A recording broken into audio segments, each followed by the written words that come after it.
The morning of September 1st, 1939, brought German armor streaming across Poland's frontier, and on that same day, Brigadier General George Catlett Marshall, age 58, entered the War Department building in Washington to take an oath that would alter history's trajectory.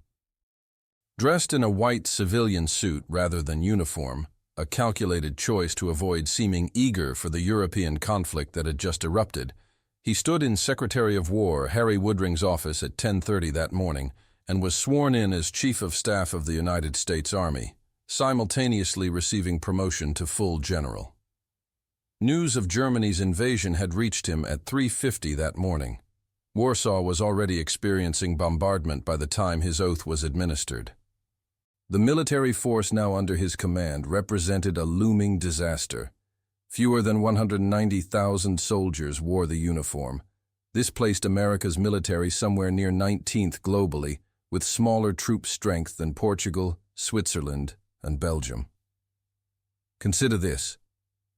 Germany had just launched its Polish offensive with over 1,500,000 troops. A single German army group could have absorbed the entire American military establishment, with capacity remaining. The equipment situation reflected outdated warfighting. Tanks existed in such scant numbers that training exercises used trucks displaying signs reading tank. Total tank inventory stood below 500 units, predominantly light variants that German panzers would have obliterated within minutes. Artillery dated to 1918. Rifles remained the Springfield models carried by doughboys into French trenches 2 decades prior. Paper strength concealed organizational hollowness across the 9 infantry divisions. 3 divisions approached adequate manning levels. The remaining 6 averaged merely 3,000 men apiece rather than the 15,000 necessary for battlefield operations. Skeleton staffs of just 400 troops administered each of the 4 armies overseeing the continental United States. Not one American division possessed complete operational readiness. Marshall recognized that the emergency penetrated beyond shortfalls in hardware or personnel numbers. Leadership constituted the fundamental crisis. The officers who would need to direct American forces into approaching conflict had grown too aged, too entrenched in obsolete thinking, and too comfortable in their assignments to lead anyone through modern warfare's demands. Surveying his general officers, Marshall observed what he subsequently termed considerable arterial sclerosis. The average age among generals reached disturbing heights. Many had occupied identical positions for years, managing the same modest commands, participating in the same social gatherings, engaging in the same bureaucratic conflicts they had waged for decades. Marshall understood that sentiment and established tradition could not obstruct national survival. Within 2 years' time, he would remove approximately 600 officers from military service. Careers would terminate, friendships would shatter, and congressional adversaries would multiply. Accusations would fly that he was gutting the Army's brains, yet he would forge the generation of commanders who secured victory in the Second World War. The challenge Marshall confronted had been accumulating for 2 decades. Peacetime Army promotion functioned almost exclusively through seniority. Advancement required someone above to retire or die. Below Brigadier General rank, essentially no alternative route existed upward. Merit carried minimal weight. Initiative frequently invited punishment. The safest professional path involved avoiding errors, nurturing relationships with superiors, and waiting. This produced a bottleneck that planners termed the Hump. Approximately 4,900 officers, nearly 1/3 of the entire regular Army officer corps, clustered within an extraordinarily compressed age range. These men had entered service during the First World War, received rapid wartime advancement during that conflict, then witnessed their careers freeze for the subsequent 20 years. The statistics painted a dismal picture. More than 1,800 captains had reached their 40s. Over 1,000 officers, whose age and experience qualified them for lieutenant colonel, remained trapped at captain rank in 1940. 234 lieutenants had also entered their 40s, men who had spent more than 2 decades at the most junior commissioned grade. The situation fed upon itself. Talented young officers examined their seniors and perceived no prospects. Many of the finest departed for civilian opportunities where capability received recognition. Those remaining frequently grew cynical, performing military duties mechanically while awaiting retirement. The peacetime establishment was neither attracting nor retaining the talent war would demand. Marshall grasped this problem through personal experience. He had held colonel rank during the First World War, functioning as Chief of Operations for the 1st Infantry Division and subsequently as Chief of Staff for the 8th Corps and the 1st Army. His performance had been outstanding. General John Pershing, commander of the American Expeditionary Forces, regarded Marshall among the Army's most capable officers.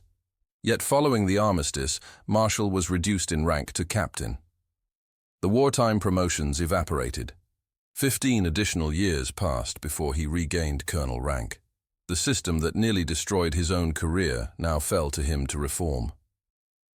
The generals commanding in 1939 were products of this dysfunctional arrangement. Most had reached their positions through patience rather than proven performance. They had awaited their turn, avoided controversy, and outlasted their competitors. The characteristics that brought them peacetime success, caution, deference to superiors, mastery of bureaucratic procedure, were precisely the characteristics that would cause casualties in war. Marshall had observed these officers for years. He knew their capabilities and limitations. He knew which could adapt and which could not.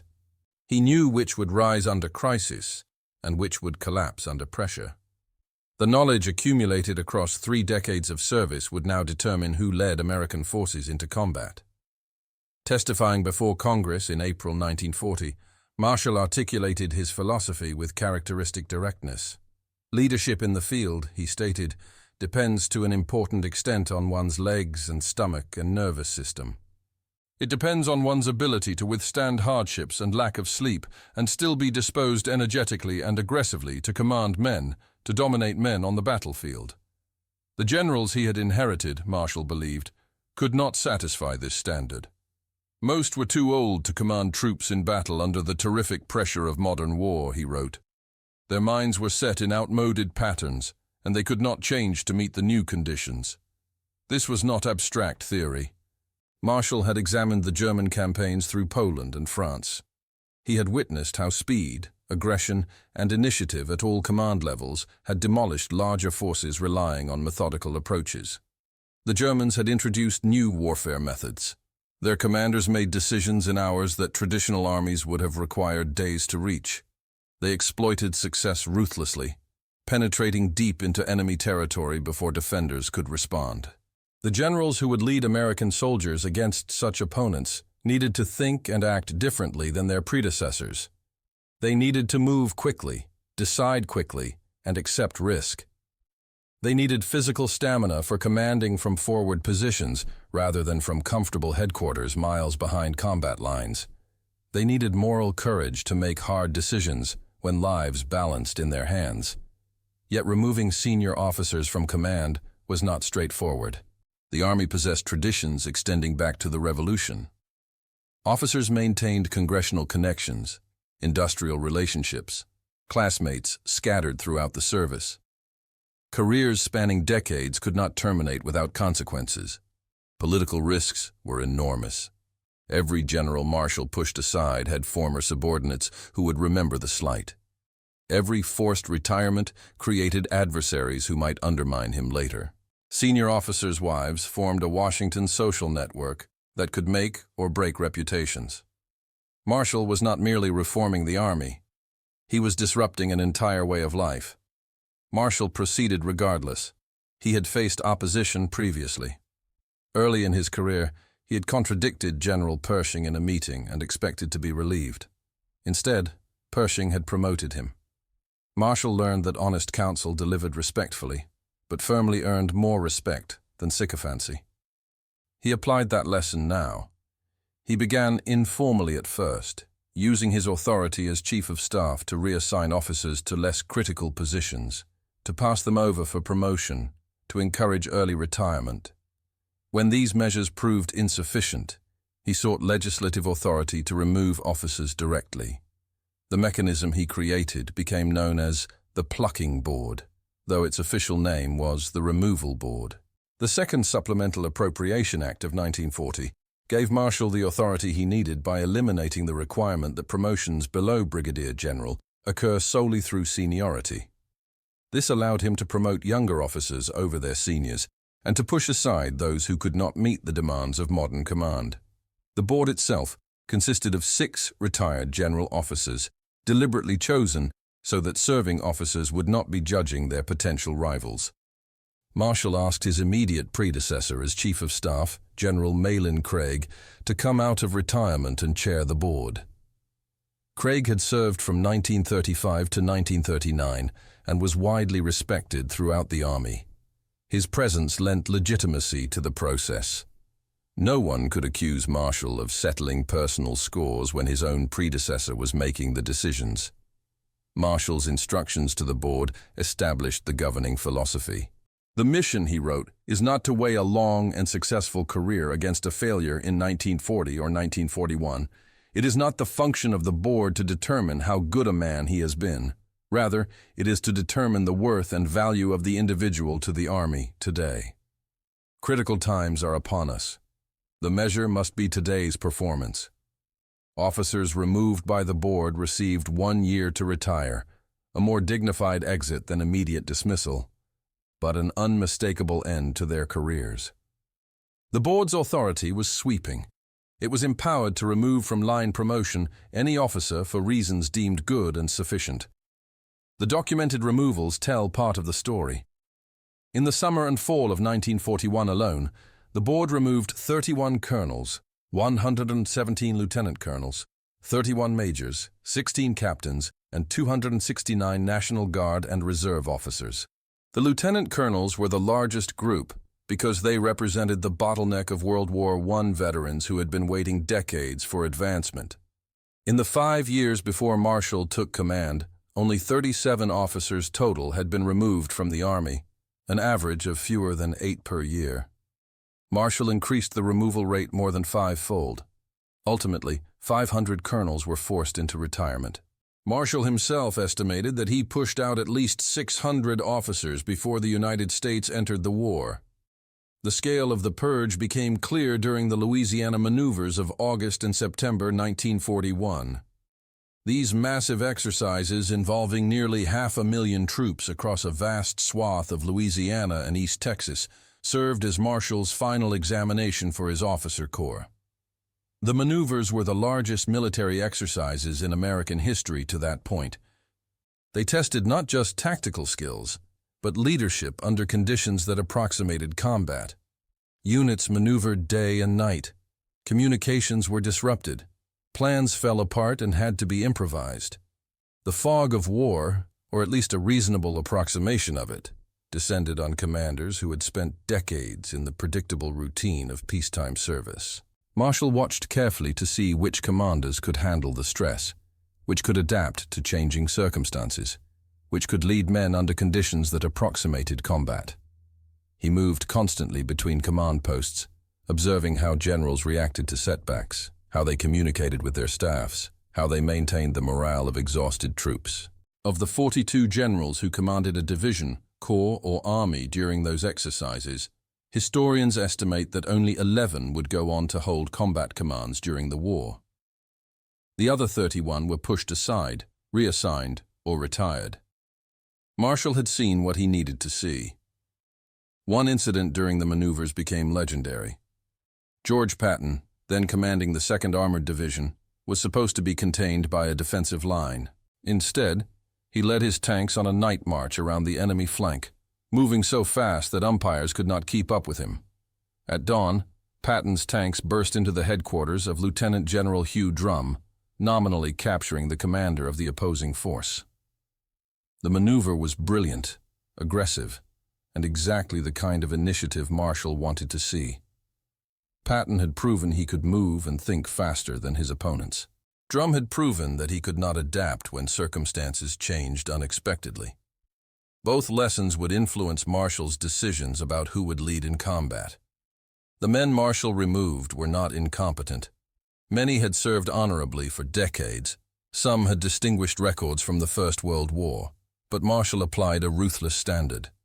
Past achievement meant nothing if an officer could not perform today. A brilliant career was irrelevant if a man's best years were behind him. One confrontation illustrated Marshall's approach. A general at Fort Leavenworth was ordered to update the Army's training manuals to reflect the lessons of the German campaigns in Europe. He told Marshall the work would take 18 months. Marshall offered 3 months. The general refused. Marshall offered 4 months. The general said it was impossible, that such comprehensive revisions could not be completed in less than a year and a half. Marshall asked him to reconsider, warning him to be very careful about that answer. When the general insisted the timeline could not be shortened, Marshall's response was immediate. "I am sorry. Then you are relieved." The incident revealed something essential about Marshall's leadership. He did not raise his voice. He did not threaten. He simply stated the requirement and accepted no excuses. Officers who could not meet his standards were removed regardless of their previous service or their connections. The manuals, incidentally, were completed in 4 months by other officers. Marshall showed the same coldness toward personal friends. One general ordered to France on an important mission explained that he could not depart quickly because his wife was away and household furniture remained unpacked. Marshall called him personally to confirm this was his position. When the general said it was, Marshall replied, "Well, my God, man, we are at war, and you are a general. I am sorry too, but you will be retired tomorrow."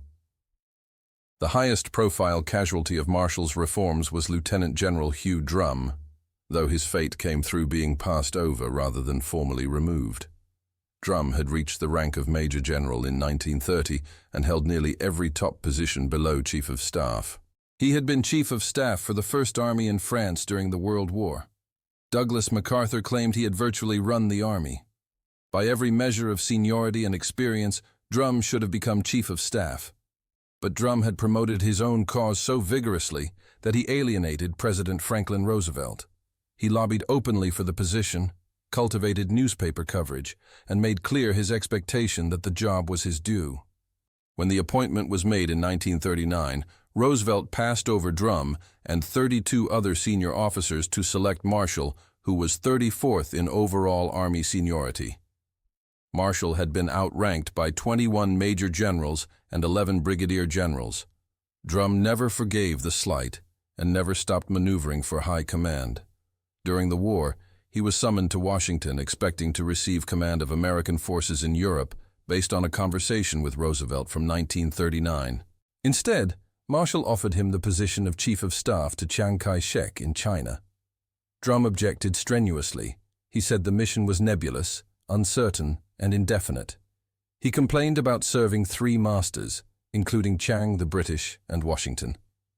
When Marshall said no large American forces would go to China, Drum remarked that he would be wasted in a minor post.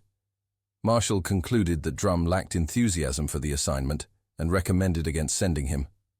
Joseph Stilwell was selected instead on January 14, 1942. When Stilwell was asked if he would accept the difficult China command, his response was simple: "I will go where I am sent." Drum was relegated to commanding the Eastern Defense Command, essentially home defense duty on the American East Coast. He reached mandatory retirement age at 64 in September 1943. He received his second Distinguished Service Medal at a ceremony where Marshall himself read the citation, but he never received the combat command he had sought for decades. The irony is that Fort Drum in New York is named in his honor. No military installation bears Marshall's name. The removals made room for the officers Marshall believed could win the war. But identifying those officers required a different kind of talent, the ability to recognize potential that had not yet been proven, to see what men might become rather than what they had already done. A legend grew up around Marshall's methods. People said he kept a little black book containing the names of promising officers he had observed throughout his career. The story was repeated so often that it became accepted as fact. Marshall's own biographer, Forrest Pogue, mentioned it in his work on page 95 of the second volume. But the little black book never existed. The George C. Marshall Foundation has confirmed that no such notebook was ever found among Marshall's papers. When Dr. Larry Bland, the editor of the papers of George Catlett Marshall, asked Pogue directly on 2 separate occasions whether Marshall kept such a book, Pogue confirmed that he did not. Pogue admitted that he had repeated the myth when it was presumed real and said he was sorry he had included it in his writing because it gave the story authority it did not deserve. What Marshall actually possessed was an extraordinary memory. Throughout his career, he had observed officers at key vantage points. At Fort Benning, where he served as assistant commandant from 1927 to 1932, he had watched hundreds of officers teach, learn, and lead. In China, in Washington, and in various staff positions, he had noted who showed initiative and who waited for orders, who could think clearly under pressure and who froze, who could inspire men and who merely commanded them. The list of promising officers existed entirely in his mind. He could recall conversations from years earlier, impressions formed in passing, potential glimpsed in a single exercise or staff meeting. This mental catalog accumulated over decades would determine who led American forces into battle. During his years at Fort Benning, approximately 150 future generals attended the infantry school with about 50 serving on the faculty. Marshall watched them all. He assigned them challenging problems and observed how they responded. He noted who asked the right questions and who accepted easy answers. These officers became known as the Marshall Men, and their careers would accelerate dramatically once Marshall gained the power to promote them. The selection of Dwight Eisenhower demonstrated Marshall's methods in action. Their first meaningful contact came in 1930, when Marshall was impressed by a young major working on the American Battlefield Monuments Commission staff, who had helped General John Pershing revise his memoirs. The work required tact, intelligence, and the ability to manage a difficult superior. Marshall noted these qualities and remembered the young officer's name. Marshall offered Eisenhower a position on the Fort Benning faculty. Eisenhower politely declined, because he already had orders for a coveted general staff assignment in Washington. The refusal did not offend Marshall. If anything, it demonstrated that Eisenhower could make decisions and stick to them. Their paths crossed again at the Louisiana maneuvers in September 1941. Eisenhower was then a lieutenant colonel serving as chief of staff for Lieutenant General Walter Kruger's Third Army. His performance caught Marshall's attention. Eisenhower had helped plan operations that consistently outmaneuvered the opposing force. His staff work was meticulous, but not rigid. When plans needed to change, he changed them. The pivotal moment came on December 14, 1941, exactly 1 week after the Japanese attack on Pearl Harbor. Marshall summoned Eisenhower to Washington. Eisenhower flew from Fort Sam Houston in Texas, arriving exhausted after delays and bad weather. It was the first time he had spoken to Marshall for more than 2 minutes. Marshall presented a grim overview of the situation in the Pacific. The Philippines, where Eisenhower had served 4 years under MacArthur, were under attack. The Pacific Fleet had been devastated at Pearl Harbor. Japanese forces were advancing across Southeast Asia. The strategic situation appeared desperate. Then Marshall posed a test. What should be our general line of action? Eisenhower asked for a few hours and a desk. Marshall provided both. Several hours later, Eisenhower returned with a memorandum that acknowledged the Philippines could not be saved, but argued they could not be abandoned either. The United States had to make every effort to support the defenders, even if the effort was ultimately futile, because abandoning them would destroy American credibility with allies throughout the Pacific. He recommended building up Australia as a base for Pacific operations. This analysis became the core Pacific strategy. More importantly, it demonstrated exactly what Marshall wanted to see. Eisenhower had not asked for more information. He had not requested a committee to study the problem. He had not hedged his conclusions with qualifications. He had analyzed the situation, reached a decision, and presented a clear recommendation. Marshall's response revealed his philosophy. Eisenhower, he said, the department is filled with able men who analyze their problems well, but feel always compelled to bring them to me for final solution. I must have assistants who will solve their own problems and tell me later what they have done. Eisenhower had passed the test. Marshall assigned him to the War Plans Division overseeing the Philippines and Far East. By February 1942, just 2 months later, Eisenhower was chief of the entire War Plans Division. His subsequent rise was the fastest of any general in the Second World War. From lieutenant colonel in December 1941, he became a 5-star general of the Army by December 1944, a promotion that came just 4 days after Marshall himself received his 5th star. George Patton presented a different kind of challenge. Marshall had known Patton since the First World War and had renewed the friendship at Fort Myer in late 1938, when Patton commanded the 3rd Cavalry. The two men were a study in contrasts. Marshall was reserved, methodical, and self-effacing. Patton was flamboyant, impulsive, and utterly convinced of his own destiny. Marshall regarded Patton as the Allies' best fighting general, but recognized that he required management. Patton, Marshall observed, needs a break to slow him down because he is apt to coast at breakneck speed, propelled by his enthusiasm and exuberance. Catherine Marshall, the general's wife, once told Patton that he could not talk the way he did. "George, you say these outrageous things, and then you look at me to see if I'm going to smile," she said. A general cannot talk in any such wild way. At 54 years old, Patton fell into the category of officers who might have been pushed aside under Marshall's age standards. He survived the Plucking Board's review only because he demonstrated the energy and drive of a much younger man. His performance in the Louisiana maneuvers, where his armored division ran circles around the opposition, proved that age had not diminished his capabilities. Marshall elevated Patton from colonel in July 1938 to 4-star general by April 1945. The journey between those ranks was tumultuous. Patton's mouth got him into trouble repeatedly. His actions sometimes bordered on insubordination. But Marshall protected him because he recognized that Patton was irreplaceable. Twice during the war, Marshall intervened to save Patton's career. In Sicily, Patton slapped 2 soldiers suffering from combat fatigue, an incident that became a scandal when reporters learned of it.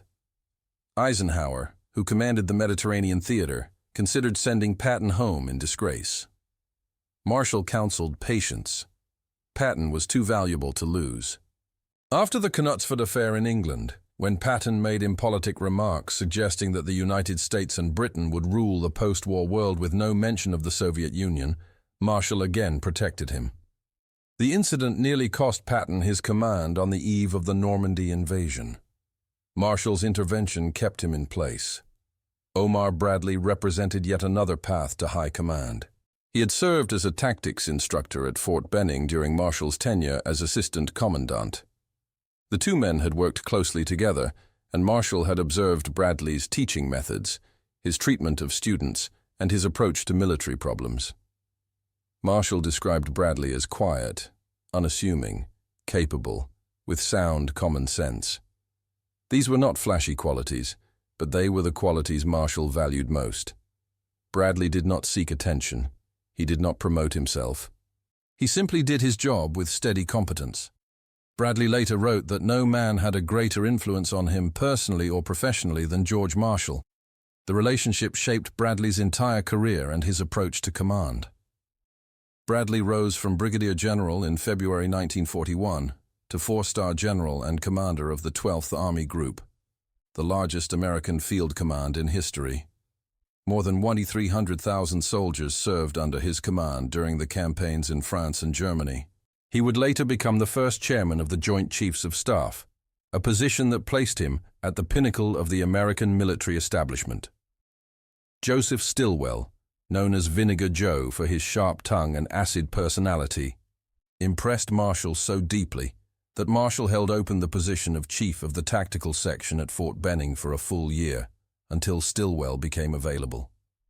Other officers wanted the job. Marshall waited for the man he wanted. Marshall called Stilwell possessed of a genius for instruction and one of the exceptionally brilliant and cultured men of the Army. The description of Stilwell as cultured might have surprised those who knew only his crusty exterior, but Stilwell spoke Chinese fluently, had studied Chinese history and literature, and understood Asia better than almost any American officer of his generation. When Marshall needed someone to handle the impossible China assignment that Drum had rejected, Stilwell was his choice. The mission proved every bit as difficult as Drum had feared. Stilwell fought with Chiang Kai-shek, clashed with the British, and watched his forces suffer repeated defeats. But he never quit. He never asked to be relieved. He did exactly what Marshall had asked of him. The roster of commanders Marshall identified and elevated reads like a history of American victory in the Second World War. Mark Clark led the Fifth Army in Italy. Courtney Hodges commanded the First Army in Europe. Jacob Devers led the Sixth Army Group in the invasion of southern France. J. Lawton Collins became one of the most aggressive corps commanders in the European theatre. Lucien Truscott led divisions and corps in North Africa, Sicily, Italy, and southern France. Matthew Ridgway commanded airborne forces in Normandy and later led the 18th Airborne Corps. Walter Kruger directed the 6th Army across the Pacific. These men led American forces from the beaches of North Africa to the heart of Germany, from the jungles of Guadalcanal to the Philippines and beyond. They defeated two of the most formidable military powers in history simultaneously. The consequences of Marshall's reforms became clear when American forces were measured against armies that had not undergone similar transformation. France offered the most devastating contrast. When Germany attacked in May 1940, the French army possessed more tanks than the Wehrmacht. It had adequate manpower, with approximately 5 million men under arms. Its defensive fortifications along the Maginot Line were engineering marvels that represented the most sophisticated military construction of the age. On paper, France should have been able to resist the German onslaught. But French leadership was aged, rigid, and trapped in the patterns of the previous war. General Maurice Gamelin, the French commander-in-chief, was 67 years old during the campaign. He had established his headquarters at the Château de Vincennes, a medieval fortress without modern communications equipment. The headquarters had no radio. Orders traveled by motorcycle courier, a method that belonged to 1914, not 1940. Gamelin had decreed in 1935 that the High Command was the sole arbiter for doctrine. All articles, lectures, and books by serving officers required approval before publication. This effectively stifled innovation and ensured that French military thinking remained frozen in the patterns of the First World War. Officers who questioned established doctrine risked their careers. When the Germans punched through the Ardennes forest, an area Gamelin had left defended by only 10 reserve divisions because he considered it impassable to armor, the French command structure collapsed. Gamelin sat in what observers called tragic immobility, unable to issue decisive orders as his armies disintegrated. The speed of the German advance overwhelmed a command system designed for the deliberate pace of trench warfare. His replacement, General Maxime Weygand, was 73 years old, even older than Gamelin. Weygand arrived on May 19th, 9 days after the German attack began, when the breakthrough was already complete. Within a week, he was displaying pessimism that bordered on defeatism. The battle was lost before he could influence it. France fell in 6 weeks. Approximately 60,000 French soldiers died between May and June of 1940. The cause was not lack of courage among the troops or shortage of equipment. French soldiers fought bravely in many engagements. French tanks were often superior to their German counterparts. The cause was leadership that could not adapt to the speed and violence of modern warfare. Britain fared only marginally better in the early years of the war. The British Officer Corps maintained a rigid class-based selection system in which 89% of officer candidates at the Royal Military College at Sandhurst in 1939 came from expensive private schools. The system produced capable administrators, but discouraged the kind of aggressive initiative that modern warfare demanded. British reforms came only after battlefield defeats forced change. The General Service Corps scheme, which attempted to broaden the base of officer recruitment, was not introduced until July 1942, nearly 3 years after the war began. By then, Britain had suffered disasters in France, North Africa, and the Far East. Germany, ironically, had a more merit-based officer evaluation system than either France or Britain. German officers were rated in 7 categories ranging from suitable for Wehrmacht high command to already unsuitable for current position. Junior officers could command battle groups over their seniors based on tactical necessity. This flexibility, combined with a doctrine that emphasized initiative at all levels, gave the German army decisive advantages in the early years of the war. But German flexibility had limits. Adolf Hitler increasingly interfered with military operations, overruling his generals based on intuition rather than analysis. Commanders who disagreed with the Führer risked their careers and sometimes their lives. The honest assessments that might have corrected German strategy were suppressed in favor of reports that told Hitler what he wanted to hear. Marshall's critics charged that he was destroying institutional memory, that he was throwing away decades of accumulated experience, that he was promoting untested men over proven leaders. Service newspapers accused him of getting rid of all the brains of the army. Marshall's response was characteristically dry. "I could not reply," he said, "that I was eliminating considerable arterial sclerosis." Congressional opposition centered on National Guard generals with political connections. The Guard was deeply intertwined with state politics. Guard generals often owed their positions to governors and legislators rather than military merit. When politicians questioned his efforts to replace Guard division leadership, Marshall's response was blunt. "I am not going to leave him in command of that division," he said of one politically connected general. "So I will put it to you this way. If he stays, I go, and if I stay, he goes." The politician backed down. Marshall's willingness to stake his position on personnel decisions gave him leverage that few chiefs of staff had possessed. When Supreme Court Justice Felix Frankfurter passed along criticism from a friend in the Army Reserve, Marshall replied tartly, "Most of our senior officers on such duty are deadwood and should be eliminated from the service as rapidly as possible."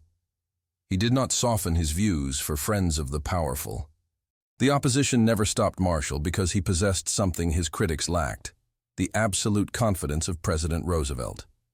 The president had selected Marshall over 33 more senior officers precisely because he recognized in Marshall the moral courage to make hard decisions. Roosevelt backed his chief of staff consistently, even when the political costs were significant. Marshall's selections were not infallible. He made mistakes, and he learned from them.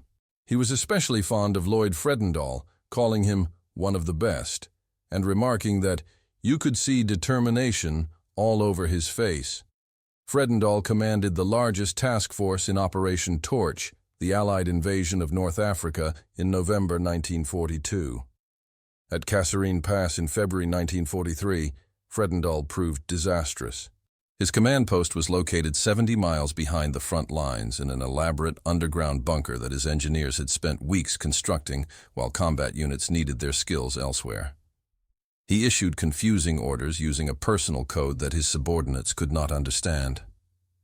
When German forces attacked, American units were positioned poorly and coordinated worse. The result was the worst American defeat of the European War. More than 6,000 American soldiers were killed, wounded, or captured. Equipment losses were staggering. German commanders who had wondered whether American troops could fight concluded that their doubts had been confirmed. Both Marshall and Eisenhower came to regret the Fredendall selection, but the system Marshall had created allowed for correction. Fredendall was relieved and replaced by Patton, who transformed the defeated corps into a fighting force within weeks. The ability to remove failing commanders without destroying their careers or creating political crisis was itself a product of Marshall's reforms. Fredendall was not disgraced. He was sent back to the United States to train new troops, a position where his organizational skills could be useful without the pressures of combat command. His experience, even failed experience, was not wasted. During the war, 16 Army division commanders were relieved for cause along with at least 5 corps commanders. Critically, the system permitted second chances. At least 5 generals who were relieved of combat command were later given another division to lead.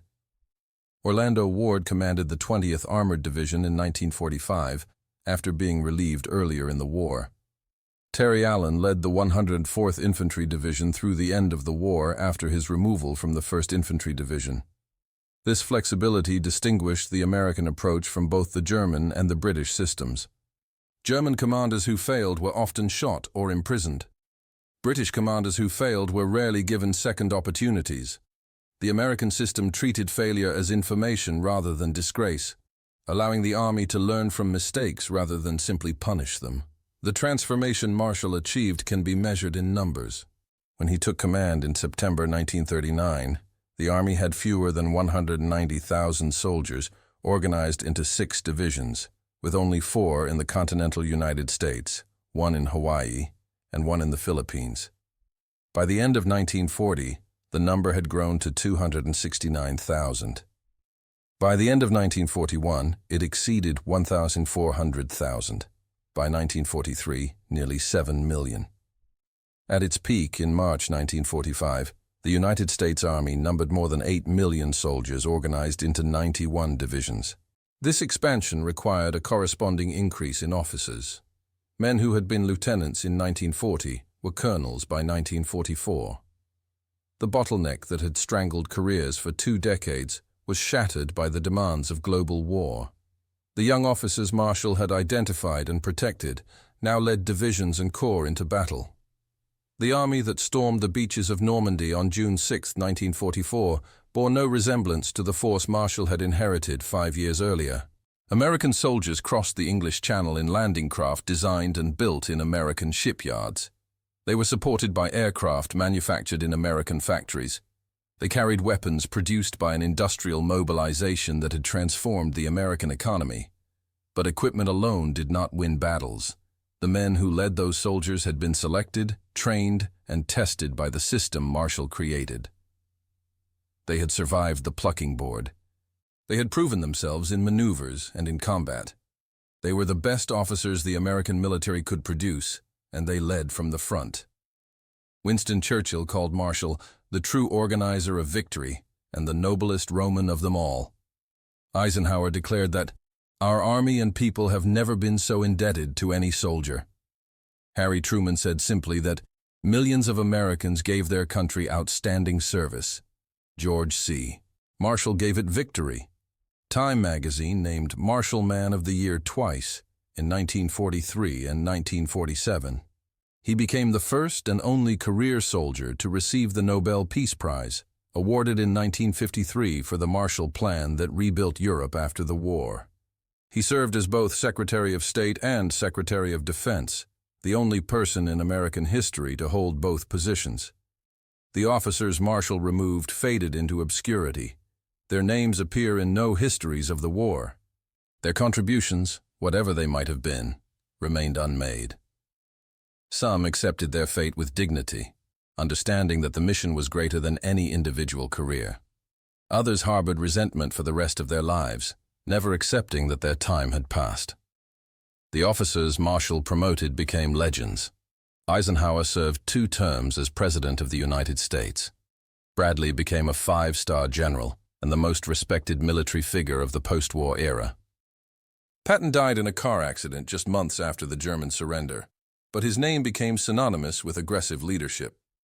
The Marshall men shaped American military doctrine and defense policy for a generation after the war ended. Marshall himself sought no glory. When Roosevelt died in April 1945 and Harry Truman became president, many assumed Marshall would receive command of the invasion of Japan or some other prestigious assignment. Instead, Marshall remained in Washington, coordinating the global war effort from his desk. When Eisenhower was selected to command the Normandy invasion, a position Marshall had wanted, he accepted the decision without complaint. Truman offered Marshall the chance to become the military governor of Germany after the war. Marshall declined. He had seen enough of war. He wanted to go home to his garden in Leesburg, Virginia, and spend time with his wife, Catherine. But retirement proved impossible. Truman needed him in China as a special envoy, then as Secretary of State, then as Secretary of Defense during the Korean War. Marshall served until his health failed, always answering when his country called. The lesson of Marshall's officer purge extends beyond military affairs. Organizations of all kinds face the same challenge he confronted. How do you remove people who have done nothing wrong except grow old in their positions? How do you make room for new talent when existing leaders have earned their places through years of faithful service? How do you balance loyalty to individuals against responsibility to the institution? Marshall's answer was uncompromising. The measure must be today's performance. Past achievements, personal friendships, political connections, none of these could be allowed to outweigh current capability. The mission was too important. The stakes were too high. Men would die if leaders could not lead. Marshall stated his philosophy in words that deserve to be remembered. "The truly great leader overcomes all difficulties," he said. "Campaigns and battles are nothing but a long series of difficulties to be overcome. The lack of equipment, the lack of food, the lack of this or that are only excuses. The real leader displays his quality in his triumphs over adversity, however great it may be." He had another saying that captured his approach to selecting leaders. "If leadership depends purely on seniority," he said, "you are defeated before you start. You give a good leader very little, and he will succeed. You give mediocrity a great deal, and they will fail." This principle, demanding excellence, accepting no excuses, measuring leaders by results, transformed an army ranked 19th in the world into the force that defeated Nazi Germany and Imperial Japan. It remains Marshall's enduring legacy. If you found this story compelling, please take a moment to like this video. It helps us share more forgotten stories from the Second World War. Subscribe to stay connected with these untold histories. Each one matters. Each one deserves to be remembered, and we would love to hear from you. Leave a comment below telling us where you are watching from. Our community spans the globe, from veterans to history enthusiasts. You are part of something special here. Thank you for watching.